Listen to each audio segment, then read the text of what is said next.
Bismillahirrahmanirrahim. My name Muhammad Zaki Fitri bin Muhammad Rafi, number matric 1231977. I will touch about bibliographical profile of Kitab Shifa. Firstly, the name of author. Ibnu Sina. In the Western, they call it Avicenna, known as Al-Sheikh Al-Rais, the chief master. Then, main purpose of the book: to heal the human mind from ignorance, organize knowledge into logic, physics, mathematics, and metaphysics. Then, about the book.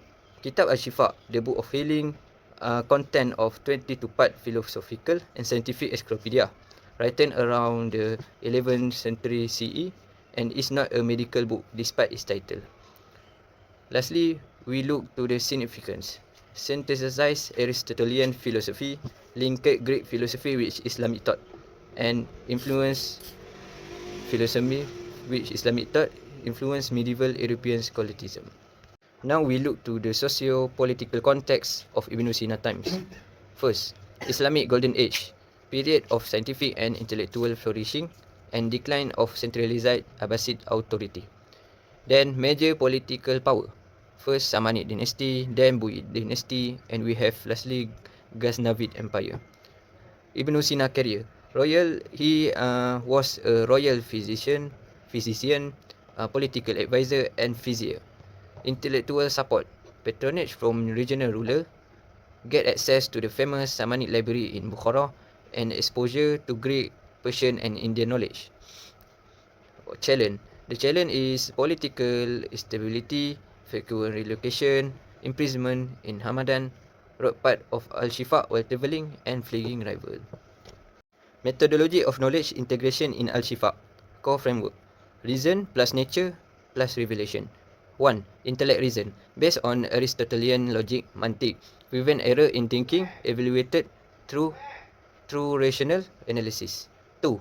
Nature, empirical observation. Universe follow cause and effect law. Knowledge gained through observation and study includes botany and psychology. 3. Revelation, Quran. Complement reason and observation, provide ultimate metaphysical truth. No contradiction between true reason and revelation. Then, key philosophical concept. 1. Contingent existence, mungkin al-wujud. Dependent being, neutral will require a cause and cannot exist independently. 2. Necessary existence, wajib al-wujud. This means self-subsisting reality, uncaused and eternal identified as God. Now I will explain the content of Kitab Shifa al-Madkhal. Although Kitab Shifa means the healing, it is not a medical book. Instead, Ibn Sina wrote it as a comprehensive encyclopedia to heal human ignorance through knowledge and reason. The book is divided into four main areas: Al-Mantiq, logic, Al-Tabi'iyat, natural sciences, Al-Riyadiyat, mathematics, and Al-Ilahiyat, metaphysics. Together, these four areas form Ibn Sina's comprehensive system of knowledge. For this presentation, I will focus on Al-Madkhal, which is the introduction to logic. Ibn Sina explains that logic is a universal tool that helps people think correctly before studying other sciences. He also explained that we gain knowledge through two processes: tasawwur, which means understanding a concept in the mind, and tasdiq, which means deciding whether a statement is true or false. Another important concept is the difference between dhati and aradi.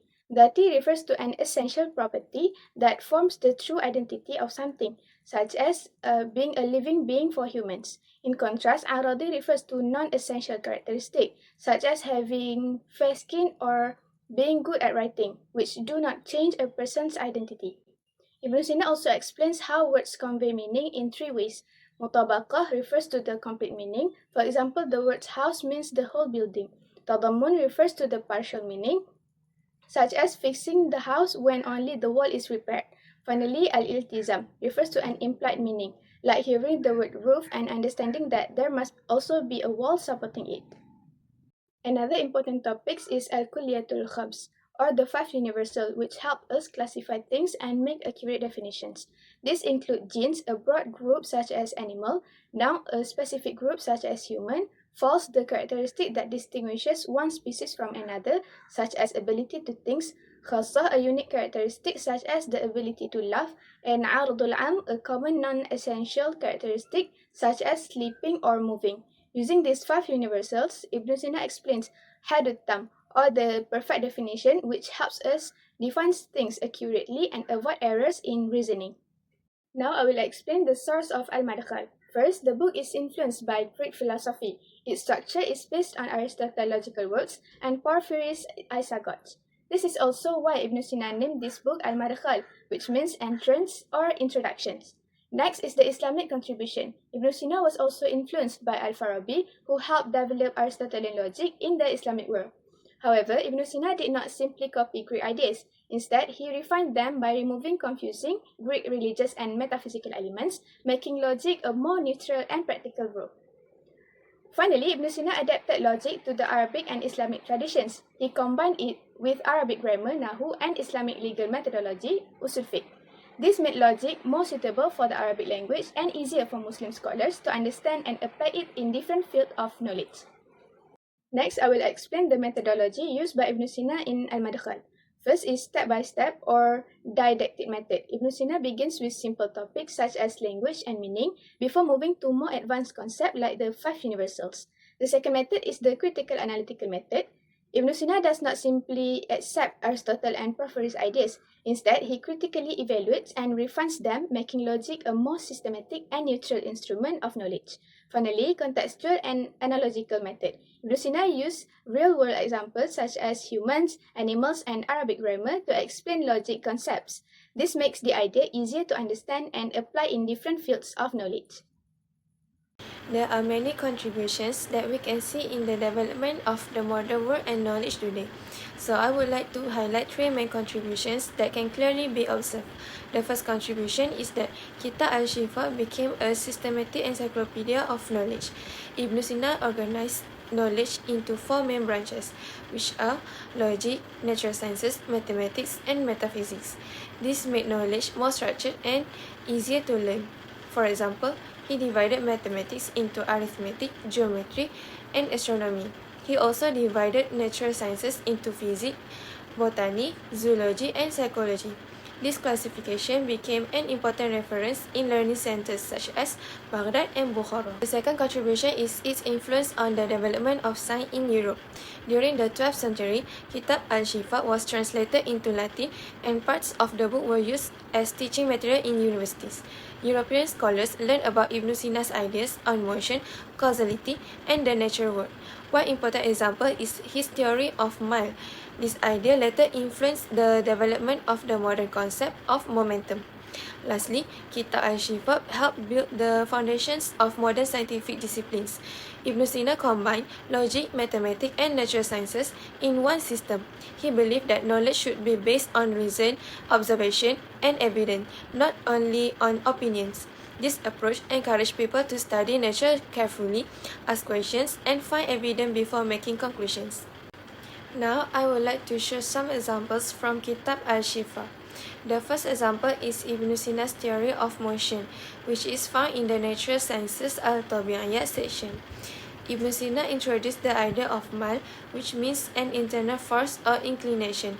For example, when someone throws a stone, the stone keeps moving even after it leaves the person's hand.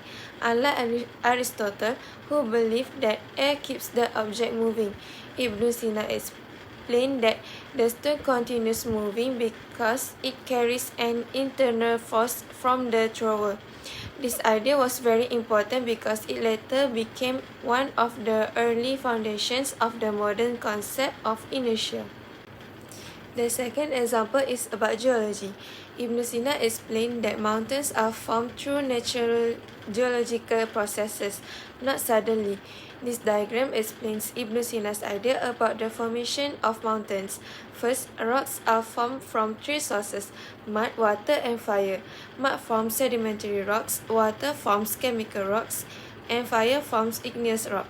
Next, these rocks are arranged in layers and creating rock sequences. Finally, the rock layers are pushed upward by forces inside the earth. This process is called uplift, and it forms mountains. Ibn Sina explained this natural process by many centuries before modern geology developed. This shows that Ibn Sina understood that nature changed gradually over time, which is similar to modern geological ideas. The third example comes from the metaphysics section. al-ilahiyat. Ibnu Sina divided all beings into two categories, which is necessary existence and contingent existence. Contingent beings such as humans, animals, and plants cannot exist by themselves because they depend on a creator. Therefore, Ibnu Sina argued that there must be one being that exists by itself and does not depend on anything else. This being is called wajib al-wujud, or the necessary existence, which refers to the God, Allah subhanahu wa ta'ala. This argument became one of the most famous philosophical proofs for the existence of God in both Islamic and European thought. My name is Nurifa Inshira Najwa binti Manzurul Hasri and my metric number is 1231993. Now let's move to the acceptance and circles of studies of Kitab Shifa in the Islamic world and the West. First, in the Islamic world, Kitab Shifa brought a major change to the curriculum of Islamic institutions. Instead of relying only on Greek commentaries, Ibnu Sina introduced Abyssinian logic mantiq as an independent system of reasoning that helped prevent intellectual errors. Because of its importance, it remained a core part of the madrasah curriculum for more than 700 years. As shown on the slide, leading institutions such as the Nizamiya madrasas in Baghdad and Nishapur, and later the Ottoman Sassaman madrasas in Istanbul, adopted Ibn Sina's logic to train scholars, jurists, and judges with strong reasoning and conceptual clarity. Next, let's look at the West. In the 12th century, Kitab Shifa was translated into Latin as Sufficientia and quickly spread to European universities. Christian theologians used it as a rational framework to defend monotheistic beliefs. Influential scholars such as Albertus Magnus and Thomas Aquinas relied on its metaphysical ideas to address complex philosophical questions. As shown on the slide, Roman Catholic universities widely adopted Abyssinian philosophy, while many Jewish scholars preferred the Aristotelian commentaries of Averroes, Ibn Rushd. This difference led to the rich intellectual debates in medieval Europe. To understand Ibn Sina's influence on the West, we can look at Thomas Aquinas. In Kitab Shifa, Ibn Sina distinguished between essence, mahiyah, and existence, wujud. For example, we can describe a dragon's essence, but that does not mean it actually exists. Thomas Aquinas adopted this idea in his Summa Theologia. He argued that created beings are contingent, meaning they depend on something else for their existence. Therefore, there must be a necessary being whose essence and existence are one and the same, that is God. This concept became a foundation of Western theology and shows the lasting influence of Kitab Shifa on medieval philosophy. Next, we move to the criticism of the book. As an intellectual masterpiece, Kitab Shifa also received strong criticism from theological, philosophical, and modern perspectives. First, from the theological perspective, Al-Ghazali criticized Ibn Sina in the incoherence of the philosophers. Although he respected Ibn Sina's logic, he rejected three main ideas: the eternity of the universe, God's knowledge being limited to universals, and the denial of bodily resurrection. He believed these views conflicted with Islamic teachings. Second, from the philosophical perspective, Ibn Rushd argued that Ibn Sina had moved away from Aristotle's original philosophy by combining it with theological ideas. Finally, modern scholars admire the book's depth, but note that its language is highly technical and its attempt to combine different philosophical traditions make it difficult to read and interpret. This criticism highlights both the influence and complexity of Kitab Shifa. My name is Nur Fatih Farzana bint Muhammad Hafizullah. My metric number 1231984. Translation of Kitab Shifa. Kitab Shifa, or the Book of Healing, was originally written in Arabic by the famous Muslim philosopher and physician. This is mean Ibn Sina. This book is not about medicine, instead of comprehensive philosophical encyclopedia that discuss logic, natural science, mathematics, and metaphysics. Because of this importance, Kitab Al-Shifa was translated into several languages. The Latin translation, complete between 1150 until 1300s, was translated by Dominicus Gandilianus and vended through the Toledo School of Translator in Spain. This translation played a major role in introducing Ibnu Sina idea to Europe. Later, English translation were published mainly from the 1915 onward by scholars such as Michael Mahmoura. The book was also translated into French by Jules An-Nawati and into Persian by Abdurrahman Abadawi, another Iran scholar. This translation helped spread Ibn Sina philosophical idea across different cultures and greatly influenced the development of philosophy and science around. Current development of the book, critical edition based on manuscript comparison, are still being produced. No complete translation, only selected section, logic, metaphysics translated. Academic publisher continue publishing study and extract. Ongoing research on metaphysics, epistemology, and Aristotelian influence. Digital manuscript project improve global access to the text. Still actively studied in modern university worldwide. Malay translation study of the book. In the Malay academic world, Kitab Al-Shifa was not been fully translated into Malay study and auto specific words. But they have another research. First, Zaitun Mustafa and Muhammad Ruslan Muhammad Noor. Title, Pembangunan Individu Menurut Ibnu Sina, Analisis Terhadap Karya-karya Terpilih. Focus on Human Development in Ibnu Sina Thoughts, Body, Soul and Intellect. Second, Mustafa Al-Kamal Mottah. Title, The Rational Soul in Ibnu Sina Word, a Critical Edition and Annotated Study. Focus, The Rational Soul and Metaphysical Analysis of Ibnu Sina Philosophy. Last, Zulkifli Harun UTM. Title, Research on the Concept of Al-Shifa in Islamic Thoughts and Medicine. Focus on the meaning of Shifa in Islamic philosophical and medical perspective. Thank you. That's all from us.